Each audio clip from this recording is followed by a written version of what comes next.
অনেক সময় বলে না যে ছোট মুখে বড় কথা। এখনই লাগাম টেনে ধরেন। এখনো ক্ষমতায় আসে না বিএনপি কিংবা জামাত কিংবা এনসিপি।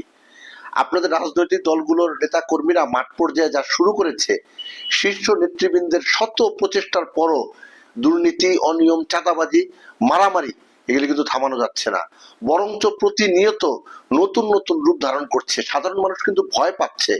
মানুষকে আর ভয়ের সংস্কৃতির মধ্যে বড় করেন না। মানুষ স্বস্তিতে বাঁচতে চায়। মানুষকে স্বস্তি দেন, একটা রাজনীতির সুষ্ঠু পরিবেশ দেন। আজ আমরা রাজনৈতিক পরিবেশ এবং আগামী নির্বাচন নিয়ে কথা বলবো। আপনারা আমার চ্যানেলটি সাবস্ক্রাইব করে আশা করি আমার সঙ্গেই থাকবেন। সুপ্রিয় দর্শক, আসসালামু আলাইকুম। বলছিলাম রাজনীতির সংস্কৃতি নিয়ে।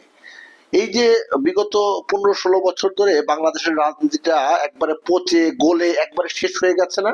মানুষ কিন্তু একটা পরিবর্তন চায়, সেই পরিবর্তনটা কিন্তু হচ্ছে না। মানুষ ডান দিকে তাকায় হতাশ, বাঁ দিকে তাকায় হতাশ, সামনে তাকায় হতাশ, পেছনে তাকায় হতাশ। একেবারেই দলান্ধ যে সমস্ত লোকজন, দলের জন্য একেবারেই অন্ধ, তারা ছাড়া বাকি সবাই কিন্তু স্বীকার করবে এক বাক্যে যে দেশের অবস্থা ভালো না, দেশ ভালোভাবে চলছে না। এটা ব্যর্থতা কার? বলবেন যে রাজনীতিবিদরা তো দেশ চালাচ্ছে না। ঠিক আছে, রাজনীতিবিদরা দেশ চালাচ্ছেন না, কিন্তু রাজনীতিবিদদের মৌন সমর্থন না, শুধু রাজনীতিবিদদের সরাসরি সমর্থন আছে বলেই বর্তমান অন্তর্বর্তীকালীন সরকার রান করতে পারছে, সামনের দিকে এগোতে পারছে। যদি তাদের সমর্থন না থাকতো তারা কিন্তু সামনের দিকে এগোতে পারতো না। অনেক বড় আশা নিয়ে মানুষের মাঝে বিরাট প্রত্যাশার কথা বলে এই যে ছাত্রদের সংগঠন এনসিপি, তারা রাজনৈতিক প্ল্যাটফর্ম, রাজনৈতিক দল গঠন করলো। যদিও এখন পর্যন্ত তারা নিবন্ধন পায়নি। এই দলকে নিয়ে কত আশা, কত ভরসা, কত কথা হয়েছে, কিন্তু এখন ফাইনালি কি হলো? এখন পর্যন্ত যেই দল অঙ্কুরে রয়েছে, এখনো যেই দলের বিকাশ হয়নি, এখন পর্যন্ত যেই দল কি বলবো নির্বাচনে অংশ নেয়নি, সংসদ সদস্য হয়নি, সেই দলের নেতা কর্মীদের বিরুদ্ধে যেইভাবে আর্থিক অনিয়মের অভিযোগ, এটা তো একেবারেই মানে অসম্ভব একটা ব্যাপার। যেটা একটা দল মানে আন্ডা থেকে ফুটলো না, ডিমের থেকে বাইরে এলো না, এখন তাদের বিরুদ্ধে যেই পরিমাণ অনিয়ম, দুর্নীতি এবং মানে কি বলবো এটা চাঁদাবাজি, এটা মানে অকল্পনীয় ব্যাপার হচ্ছে। তো এখন বলবেন যে ভুল ত্রুটি হয় হচ্ছে, অনেকের বিরুদ্ধে অভিযোগ এসে তাদের ব্যাপারে ব্যবস্থা নিয়েছেন, কিন্তু সাধারণ মানুষের আস্থা এতদিনে নষ্ট হয়ে গেছে। একই অবস্থা কিন্তু ইসলামিক দলগুলোর ক্ষেত্রেও। ইসলামিক দলগুলো বিভিন্ন সময় বিভিন্ন বিভিন্ন তরিকায় মানুষকে আশা আকাঙ্ক্ষার কথা বলেছে না, তো সেই আশা আকাঙ্ক্ষার প্রতিফলনকেও তারা ঘটাতে পারছে না। বলছে যে নির্বাচন হলে ঘটাবেন। বৃক্ষ তোমার নাম কি, ফলে পরিচয়। ফল কিন্তু মানে কি বলে এটাকে, শুধু পাকা অবস্থায় বোঝা যায় না, কাঁচা অবস্থায় বোঝা যায় যে ফলটা কি টক হবে না মিষ্টি হবে। ইসলামিক দলগুলোর মধ্যে যে ঐক্যের একটা বিষয় আমরা লক্ষ্য করেছিলাম, অনেকে আশাবাদী হয়েছিলাম, কিন্তু এখন যে আবার অনেকের সুর আমরা দেখতে পাচ্ছি, এটাও কিন্তু মানুষের কাছে নেগেটিভ বার্তা যাচ্ছে। একই সঙ্গে বৃহত্তর রাজনৈতিক দল বিএনপি, এখন বলা হয় বিএনপির পক্ষ থেকে সকাল বিকাল বহিষ্কার করা হয়।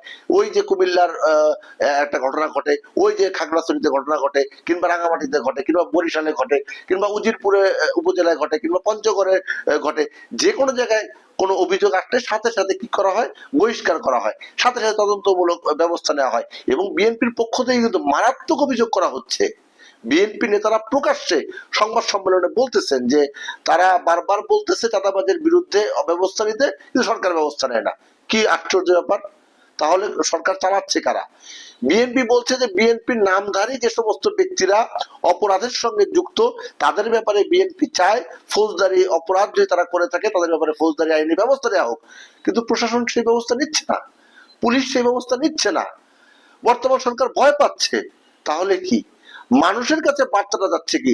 এখন তো কোনো রাজনৈতিক সরকার নাই, এখন একটা অন্তর্বর্তীকালীন সরকার, যাদের কোনো লোভ লালসা নাই, জানি যারা এনজিও চালায় আসছে, যারা বিভিন্ন সময় মানবতার কথা বইলা আসছে, মানুষের অধিকারের কথা বলে আসছে, তো তারা যদি ব্যর্থ হয়, তো রাজনৈতিক সরকার ব্যর্থ হইলে সমস্যা কোথায়? বিগত দিনে যে ফ্যাসিবাদ ফ্যাসিবাদ বলে গালাগালি করছেন এবং হাসিনার যে পালায় যেতে হইলো যে কথা বইলা, তো এখন আপনারা যে বিষয়টার দিকে আগাচ্ছেন, আপনারা কি কায়েম করতে যাচ্ছেন? আপনারা কোন পথে নিয়ে যাচ্ছেন বাংলাদেশকে? আগামীর বাংলাদেশ করছেন? আগামীর বাংলাদেশ কি বাংলাদেশ হচ্ছে? আগামী বাংলাদেশটা কি বাংলাদেশের মানুষের জন্য স্বস্তির বাংলাদেশ হচ্ছে কিনা, এই যে আজকেই তো মানে এতদিন তো চাঁদাবাজির কথা শুনছি, এখন দেখছি যে অন্তর্কোন্দল। আজকেই এই যে চট্টগ্রামের রাউজানে বিএনপি চেয়ারপারসনের উপদেষ্টা, সাবেক রাষ্ট্রদূত, সাবেক এমপি, চট্টগ্রাম উত্তর জেলা বিএনপির আহ্বায়ক গোলাম আকবর খন্দকার, তিনি যাচ্ছিলেন রাউজানের একটা জায়গায়, রাউজান উপজেলা বিএনপির সাবেক সভাপতি মহিউদ্দিন আহমেদ, যিনি মারা গেছেন, তার কবর জিয়ারত করার জন্য। দেখেন অবস্থা, কবর জিয়ারত করতে যাচ্ছে, সেখানে বিএনপির ভাইস চেয়ারম্যান গিয়াসউদ্দিন কাদের চৌধুরীর অনুসারীরা মোটরসাইকেল নিয়ে শোডাউন করলো। এবং এক পর্যায়ে এই যে গোলাম আকবর খন্দকার, যিনি পদে আছে বিএনপির চট্টগ্রাম উত্তর জেলা বিএনপির আহ্বায়ক, তার গাড়ি বহরে হামলা করলো। এবং হামলা করার পরেই শুধু ক্ষান্ত হয় না, সেই গাড়ি বহরে যে মোটরসাইকেল ছিল সেগুলো আগুন দেওয়া হলো, গোলাম আকবর খন্দকারের গাড়ি ভাঙচুর করা হলো, গোলাম আকবর খন্দকারকে সবশেষ যতটুকু জানি তার উপর আক্রমণ করা হলো। তিনি চট্টগ্রাম মেডিকেলে ভর্তি আছেন। হ্যাঁ, তার যে ব্যক্তিগত সহকারী, সে বলছে তার উপর গুলি করা হয়েছে। মানে যদিও তার এখন পর্যন্ত মারাত্মক কোনো ইনজুরি নেই, কিন্তু তার উপর গুলি করার অভিযোগ করা হয়েছে। কারা করলো? আওয়ামী লীগ করছে, এনসিপি করছে, বা জামাত করছে, বিএনপির আরেকটা অংশ করছে। অর্থাৎ অবস্থা কতটা ভয়াবহ এই একটা ঘটনায় কিন্তু বোঝা যায়। একদিকে যেমন চাঁদাবাজ ঠেকাইতে মানে ইয়া হয়ে গেছে, হিমশিম খেতে হচ্ছে, এখন অন্তর্কোন্দল শুরু হয়ে গেছে। এবং যখন সামনে এই যে বিএনপি কিন্তু এখন পর্যন্ত প্রার্থী ঘোষণা করে নাই, 300 আসনে যখন প্রার্থী ঘোষণা বিএনপি করবে, তখন উপায়টা কি হবে? 300 আসনে তো বিএনপির এমপি প্রত্যাশী কমপক্ষে 3-5-1500 অথবা 3-7-2100, কোথাও কোথাও তো 10 জন এমপি প্রার্থীও আছে। তো গড়ে যদি আমরা 300 আসনের বিপরীতে 2500-3000 প্রার্থী ধরি, তাহলে এই আসনগুলির এই 300 প্রার্থীর বাইরে বাকিদেরকে শান্ত করবেন কিভাবে? বাকিদেরকে হয়তো এমপি প্রার্থী যিনি, তিনি শান্ত হইলেন, তার অনুসারীদের শান্ত করবেন কিভাবে? বলবেন যে বৃহত্তর রাজনৈতিক দল, বিরাট বড় ব্যাপার, বিরাট বড় সংগঠন, আপনি সাংবাদিক, আপনার মাথাও ছোট, আপনার এত বড় দল নিয়ে ভাবার দরকারটা কি? কোনো দরকার নেই ভাবার, ভাবতেও চাই না। কিন্তু ভাবনার জায়গাটা তখন আসে যখন আমার নিজের উপর এসে পড়ে, যখন দেখি এই যে বিপ্লবের কথা বইলা, এই যে কি বলে এটাকে, আন্দোলনের কথা বইলা, ফ্যাসিবাদ মুক্তির কথা বইলা, অধিকারের কথা বইলা, মানবাধিকারের কথা বইলা, গুম খুন হত্যা নির্যাতনের বিচারের কথা বইলা যখন দেখি যে আপনারা সামনের দিকে আগে আগে বাড়েন, এবং তখন যখন নিজেদের বিরুদ্ধে নিজেদের বিরুদ্ধে কথাগুলি বলেন, তখন কিন্তু সাধারণ মানুষ ভালোভাবে নেয় না। রাজনীতি তো জনগণের স্বার্থে, আপনি রাজনীতি করতেছেন আমার স্বার্থে, আপনি আমার অধিকার বাস্তবায়নের জন্য রাজনীতি করতেছেন, আপনি ভিন্ন মত সহ্য করবেন এটার জন্য আপনি রাজনীতি করতেছেন। তা আপনি নিজের দলের ভিন্ন মতকে সহ্য করছেন না, করতে পারছেন না, হামলা করছেন, আপনি অন্য দলের ভিন্ন মতকে সহ্য করবেন কিভাবে? আপনি আমার মতো ক্ষুদ্র সাংবাদিকের ভিন্ন মত আপনি সহ্য করবেন কিভাবে? আপনাদের সহ্য হবে না।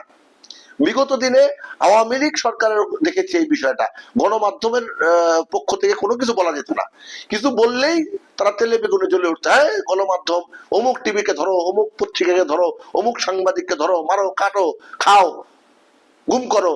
কেন? ভিন্ন মত। তো এখন আপনারা তো সেই পথে হাঁটছেন, অলরেডি শুরু হয়ে গেছে। আপনাদের অনেক কেন্দ্রীয় নেতা এর মধ্যে বলতে শুরু করছেন যে গণমাধ্যম আমাদের বিরুদ্ধে কথা বলছেন। তা আপনারা অপকর্ম করবেন, নিজেরা মারামারি করবেন, চাঁদাবাজি করবেন, গণমাধ্যম কথা বললেই সমস্যা, গণমাধ্যমের বিরাট দোষ। আর ওদিকে গিয়া সভা সেমিনারে বলবেন আমরা ব্যক্তি স্বাধীনতায় বিশ্বাস করি, আমরা মুক্ত গণমাধ্যমে বিশ্বাস করি, গণমাধ্যমের স্বাধীনতায় বিশ্বাস করি। নিজেরা ভালো হন, গণমাধ্যম নিশ্চয়ই আপনাদের পক্ষেই কথা বলবে, ভালো কাজের সঙ্গে থাকবে এই দেশের মানুষ। কোন অপকর্ম, কোন দুর্নীতিবাজ, কোন চাঁদাবাজ, কোন ধরনের টেন্ডারবাজ এবং একই সঙ্গে কোন্দল যারা তৈরি করে, হামলা মামলা যারা করে, তাদের পক্ষে কিন্তু জনগণ থাকবে না। সেই দিন গুজার গেয়া, সেই দিন গুজার গেয়া, সেই দিন আর আসবে না। আপনি যত বড় হ্যাডম হন, কোনো কাজ হবে না।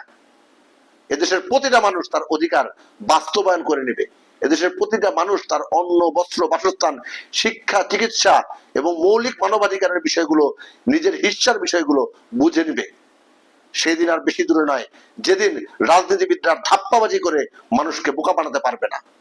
মানুষ তার অধিকার বুঝে নেবে এবং সাধারণ মানুষ রাজনীতির নেতৃত্ব দেবে। সেই আশা এবং সেই প্রত্যাশা রেখে এখানে শেষ করছি। সবাই ভালো থাকবেন, সুস্থ থাকবেন। আল্লাহ হাফেজ।